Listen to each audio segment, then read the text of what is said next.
Bulletin की करेंगे शुरुआत। बात करेंगे भारत और चीन की, क्योंकि भारत और चीन के बीच में लद्दाख में एलएसी पर पिछले 3 सालों से तनाव लगातार जारी है। वहीं इस सब के बीच आज भारत और चीन के बीच कोर कमांडर लेवल की बातचीत चुशुल मॉल्जो में होनी तय है।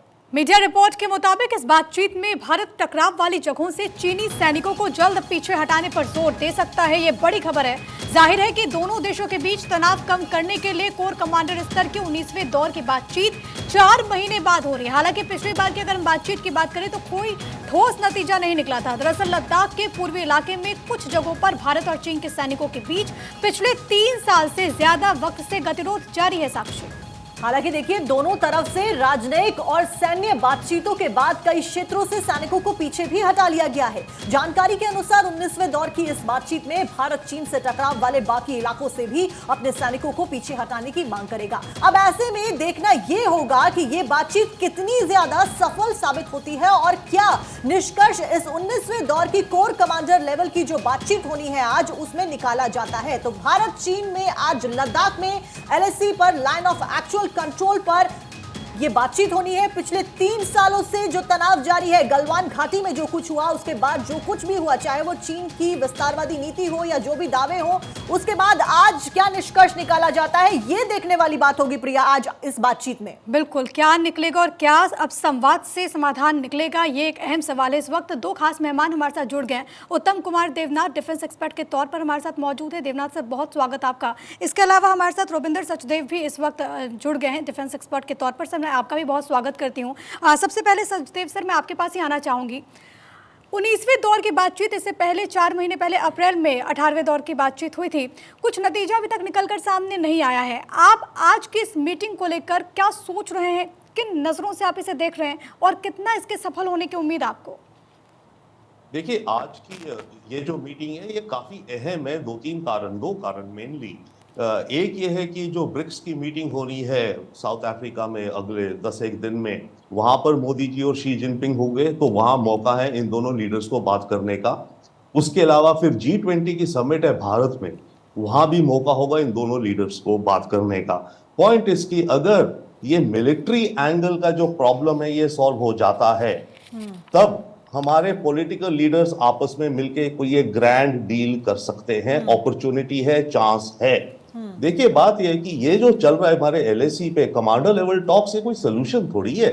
ये तो केवल एटमोस्ट आपने एक चिपका दिया थोड़े टाइम के लिए, क्योंकि military level, with all due respect to our leaders of the military, उनका मैंडेट थोड़ी होता है कि बॉर्डर इश्यूज को सॉल्व करना। उनका तो होता है, उनको जो जोन दिया है उसको प्रोटेक्ट कैसे करना है, उसको आसपास बातचीत है। ये मामला सॉल्व होगा केवल और केवल and only at level of leadership दोनों देशों की, शी जिनपिंग और भारत के साथ। 1 सेकेंडली, ये मौका है भारत के पास, मोदी जी अगले जैसे महीने भर में 2 बार शी जिनपिंग से मिल रहे हैं, कि उनको क्लियर मैसेज दें। हमारी फिलॉसफी है जियो और जीने दो।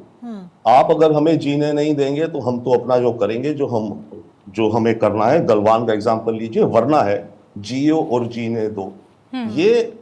ये हमारी फिलॉसफी मोदी जी की, मेरे ख्याल से कल इंडिपेंडेंस स्पीच में भी हुई, ओवरऑल वासुदेव कुटुंबकम हम कहते हैं, राइट। बट हमें चीन को ये डायरेक्टली कहना है कि China live and let live. अब उसके लिए वर्किंग बैकवर्ड्स, ये जो मीटिंग है, डेफिनेटली होप है कि कुछ इससे निकलेगा, पर ज्यादा होप भी नहीं है।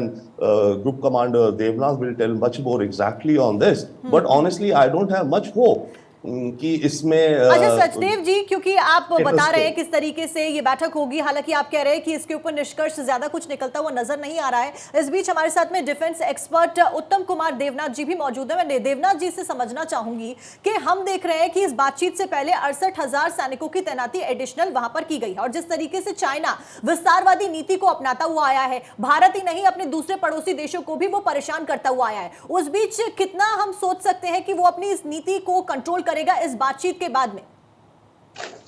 साक्षी, उम्मीद पर दुनिया कायम है। मैं बहुत ही आशावादी हूं और मुझे लगता है कि आस्ते आस्ते सब चीज दुनिया में अच्छाई की तरफ बढ़ रही हैं। हाँ, हमारी सरकार बहुत मजबूती से चीन के साथ जो व्यवहार कर रही है, उसके अच्छे परिणाम आने शुरू हो गए हैं। भारत ने और हमारी सरकार ने चीन को समझा दिया है कि चीन अब भारत को छुट भैया ना समझे। अगर चीन ने दोबारा से भारत को धक्का मुक्की करने की कोशिश की तो भारत उसका एक मुंह तोड़ जवाब देगा, ना सिर्फ मिलिट्री लेवल पर वरन डिप्लोमेटिक लेवल पर, कूटनीतिक लेवल पर और सबसे इंपॉर्टेंट इकोनॉमिक फ्रंट पर भी। आज चीन जानता है कि अगर भारत चाहे तो किसी भी वक्त दुनिया के जितने डेमोक्रेटिक देश हैं उनके साथ मिलकर चीन पर दबाव बढ़ा सकता है। हाँ, रॉबिन सचदेव जी पे सही बोला है। रॉबिन सचदेव ने जो बोला है वो बहुत सत्य है कि हमें बड़े लेवल पर चीन से डील करना पड़ेगा। लद्दाख में एलएसी पर पिछले 3 साल से जो तनाव है उसको खत्म करने की कोशिश है और इसी बीच खबर ये कि आज 19वें दौर की जो मीटिंग है वो होने वाली है। चुशूल मोल्दो में ये मीटिंग है। इससे पहले आपको मालूम है कि राजनयिक और सैन्य स्तर पर लगातार वार्ता हो रही है। इस वक्त जो बड़ी खबर है वो ये कि मीटिंग चल रही है और इसमें कई बिंदुओं पर चर्चा, और ये तमाम बिंदु बहुत ज्यादा अहम हो जाते हैं। हमारे साथ 2 खास मेहमान मौजूद हैं। देवनाथ सर, मैं आपके पास ही आ रही थी और जो सवाल मैंने पहले पूछा था कि क्या हम चीन पर यकीन कर सकते हैं, क्योंकि इससे पहले जितनी भी बैठक हुई है और चीन दिखता कुछ है करता कुछ है, इसके कथनी और करनी में जमीन आसमान का अंतर है। ये बताने की जरूरत नहीं है, पूरी दुनिया चीन के चाल और चरित्र से वाकिफ है। जो हमारे टेंस पॉइंट है, खासतौर पर अगर हम बात करें देपसांग मैदान और चार्डिंग निगलुंग नाला, जिसको लगातार ये बात कही गई है भारत की तरफ से कि आप उस एरिया को खाली करें, वहां से सेना को वापस भेजें। चीन क्या इस मांग पर सहमत होगा? देखिए प्रिया, चीन बहुत ही चालाक और शातिराना मुल्क है। वो हमेशा दोहरी चाल चलता है, एक दो मुखा कार्रवाई करता रहता है, उसका एक दोगलापन उसका अंदाज में है। लेकिन अब हम चालाक हो गए हैं और हम भी चीन का मुकाबला चालाकी से दे रहे हैं। पहली चीज जो हमने की है वो है कि सब जगह पर अपनी फौजों को बहुत ही मजबूती से तैनात कर दिया है, ताकि चीन गलती से भी ये ना सोचे कि वो मिलिट्री कार्रवाई करके हमें धोखा दे सकता है। दूसरी बात, कोर कमांडर टॉक के दौरान इस बार विदेश मंत्रालय के प्रतिनिधि भी वहां पर रहेंगे और मोल्दो में विदेश मंत्रालय के जो प्रतिनिधि हैं वो इस चीज पर दबाव डालेंगे कि चीन पूरे मुद्दे को एक डिप्लोमेटिक एंगल से, राजनीतिक तरीके से सॉल्व करने पर आगे की सोचे और चीन ये भूल जाए कि फौजी कार्रवाई से वो भारत को दबाव कर इस मुद्दे का एक सलूशन निकालेगा।